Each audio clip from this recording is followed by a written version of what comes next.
జోష్నని కాపాడి ప్రాణాపాయ స్థితిలో కార్తీక్, పోలీసులకు నిజం చెప్పేసిన వైరా, షాక్లో జోష్న. మరిదంతా ఎలా జరిగిపోతుందో తెలుసుకోవాలనుకుంటే వీడియోని అయితే చివరి వరకు మిస్ కాకుండా చూసేయండి.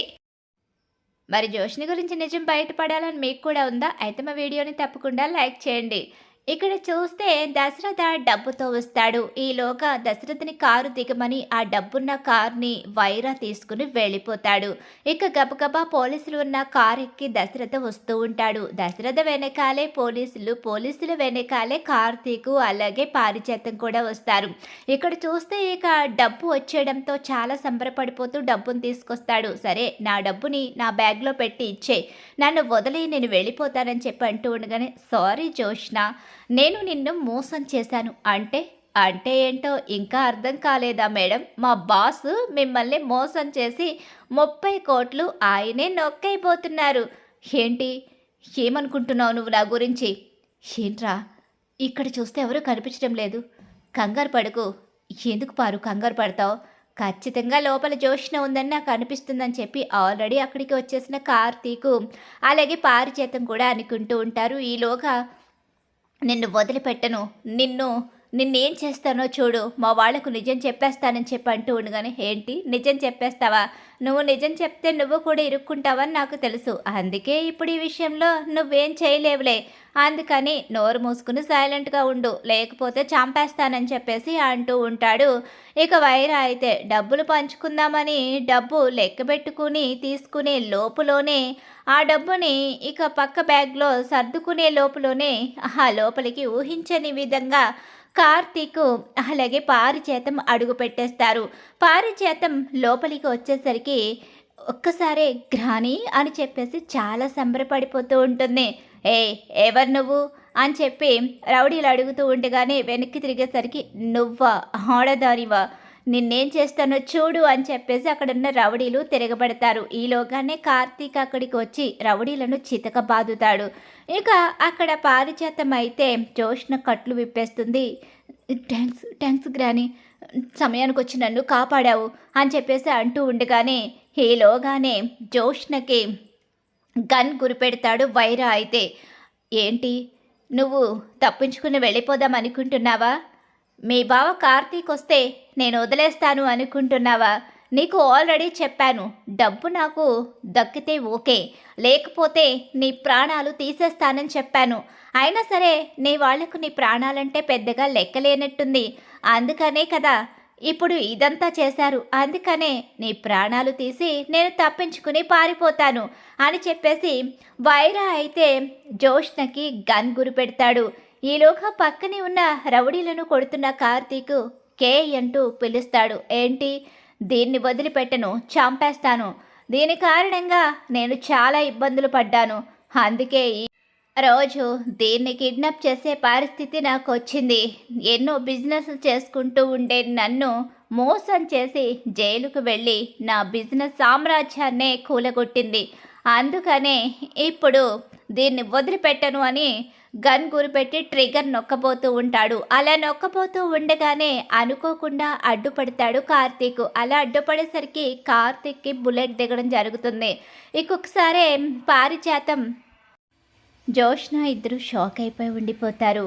ఈలోగానే పోలీసులతో అక్కడికి దాసు వస్తాడు. అలాగే దశరథ కూడా వస్తాడు.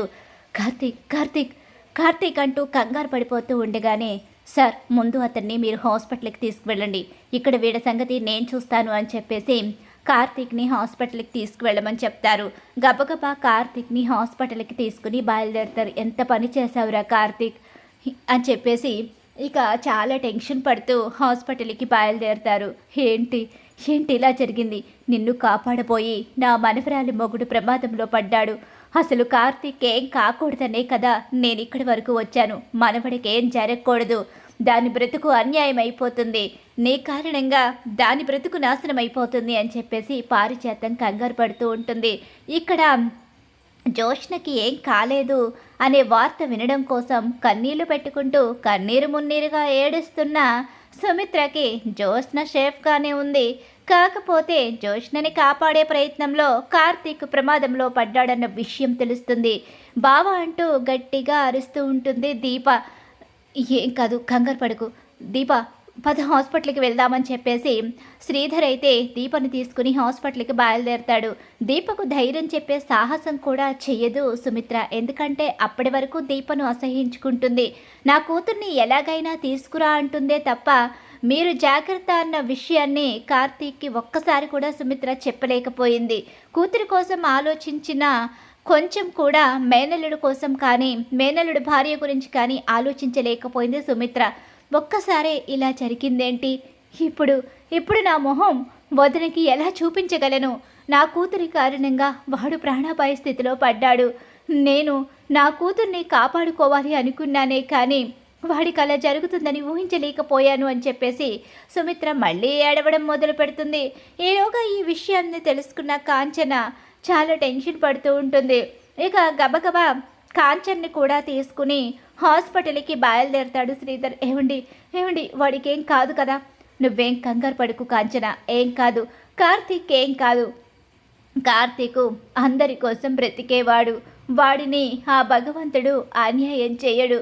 వాడికి ప్రాణం పోస్తాడు. వాడిని దీప కోసమైనా బ్రతికిస్తాడు అని చెప్పేసి ఎంతగానో బాధపడు హాస్పిటల్కి అయితే బయలుదేరతారు. అలా హాస్పిటల్కి వచ్చేసరికి ఏమైంది? కార్తీక్ ఎలా ఉంది? అన్నయ్య ఎలా ఉంది అన్నయ్య నా కొడుక్కి అని చెప్పేసి అంటూ ఉండగానే డాక్టర్స్ చెక్ చేస్తున్నారు. టెన్షన్ పడకమ్మా కాంచన అని చెప్పేసి దశరథ్ చెప్తూ ఉంటాడు. నన్ను క్షమించు దీప. అదేంటి మీరేం చేశారు అని చెప్పేసి ఏడుస్తూ ఉంటుంది. ఇక దీప కూడా అంతా మా కారణంగానే జరిగింది.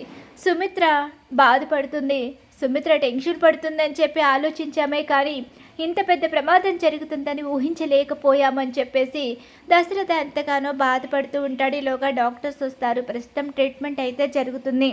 కాకపోతే ప్రాణానికి ఎలాంటి ప్రమాదం లేదు. కాకపోతే ఆయన కళ్ళు తెరవడానికి కాస్త సమయం పడుతుంది.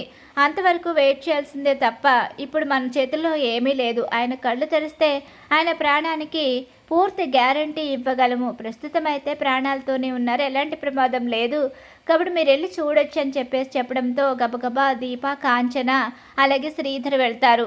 ఇలా వెళ్లే లోపలనే ఇక సుమిత్ర టెన్షన్ పడుతూ కంగారు పడుతూ ఉంటుంది. సుమిత్రను తీసుకొని అక్కడికి వస్తాడు శివనారాయణ. ఈలోగానే పోలీసులు కూడా అక్కడికి వస్తారు. అలా వచ్చేసరికి పోలీసులు వైరాన్ని తీసుకుని వస్తారు. వీడిని వదిలిపెట్టుకోండి. వీడు నాతో ఉన్న బిజినెస్ గొడవల కారణంగా ఈరోజు నా కూతుర్ని కిడ్నాప్ చేశాడు. నా కూతుర్ని చంపబోతూ ఉండగానే నా మేనల్లుడు అడ్డు రావడంతో నా మేనల్లుడు ఈ పరిస్థితిలో ఉన్నాడు. వాడిని కాపాడుకుంటాం. వాడికి ఏదైనా అయితే వీడిని చంపేస్తాను నేను అని చెప్పి అంటూ ఉండగానే హలో మీరు చాలా ఆవేశపడుతున్నారు. కిడ్నాప్ చేసింది నేనే, కానీ ఈ డ్రామాని అంతా ప్లే చేసి ఇదంతా నడిపించింది మీ కూతురు జోష్న. ఏం మాట్లాడుతున్నావురా? నా కూతుర్ని కిడ్నాప్ చేసిందే కాకుండా నా కూతురు మీదే నింద వేస్తున్నావా ఏంటి? కూతుర్ని గుడ్డిగా నమ్మే తండ్రి కాబట్టే ఈవిడ గారి ఆటలు ఇలా సాగుతున్నాయి. చూసారా వాడు ఎలా మాట్లాడుతున్నాడో? మీరు ఆగండమ్మా. మీ కూతురు గురించి ఆలోచించారు తప్ప మీ కూతురు ఎలాంటిదో మీరు తెలుసుకోలేకపోయారు. ఒక్క క్షణం కూడా మా మాట వినిపించుకోకుండా మీ ధోరణిలో మీరున్నారు. ఈరోజు అందుకే అతను ప్రాణాపాయ స్థితిలో పడ్డాడు. మీరు మాట్లాడకండి అని చెప్పి పోలీసులు సుమిత్ర నోరైతే మోయిస్తారు. నువ్వు చెప్పు, ఏం జరిగింది? నేను కిడ్నాప్ చేసిన మాట నిజమే. నేను 20 కోట్లు వీళ్ళని డిమాండ్ చేయాలి అనుకున్న మాట కూడా నిజమే. ఈవిడ గారి కారణంగా ఒక్కసారి మోసపోయి జైలుకు వెళ్ళాను. అందుకే నా బిజినెస్లన్నీ పతనమైపోయాయని ఈవిడ గారిని కిడ్నాప్ చేసి డబ్బు కొట్టేయాలి అనుకున్నాను. కానీ ఈవిడ గారు కిడ్నాప్ అయిన తర్వాత ఈవిడ ఇచ్చిన ప్లాన్ ప్రకారం 30 కోట్లు డిమాండ్ చేశాను. 10 కోట్లు ఈవిడకి, 20 కోట్లు నాకు అని చెప్పేసి అనుకున్నాము. కానీ చివరి నిమిషంలో ఈ కార్తీక్ వచ్చి అంతా పాడు చేశారు. డబ్బు వచ్చేసరికి బ్యాగ్లో డబ్బు సర్దమని ఈవిడ చెప్పడం, అలాగే మేము అనుకోకుండా ఇరుక్కోవడం జరిగింది.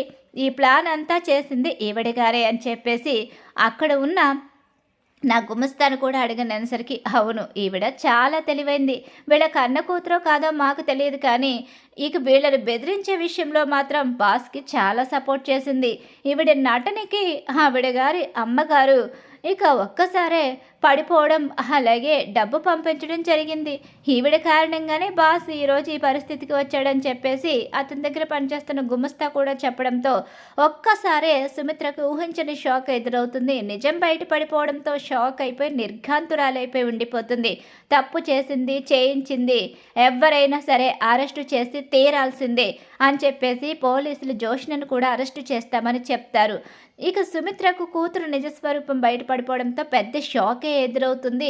ఒక పక్క కార్తీక్ ప్రమాదంలో ఉన్నాడు, అలాగే మరో పక్క ఇలా జరగడం అనేది ఆ కుటుంబానికి పెద్ద షాకే ఎదురవుతుంది. దీపకు మొహం చూపించలేక తలదించుకుని నిలబడుతుంది సుమిత్ర. అయితే ఖచ్చితంగా రాబోయే కథలు ఇలా అయితే జరిగిపోతుంది. ఇలానే జరగాలని మీరు కోరుకుంటున్నారా? అయితే వీడియోని తప్పకుండా లైక్ చేసేయండి. మీరు ఇచ్చే ఒక్క లైక్ సపోర్ట్ అండ్ ఎంకరేజ్మెంట్గా ఉంటుంది.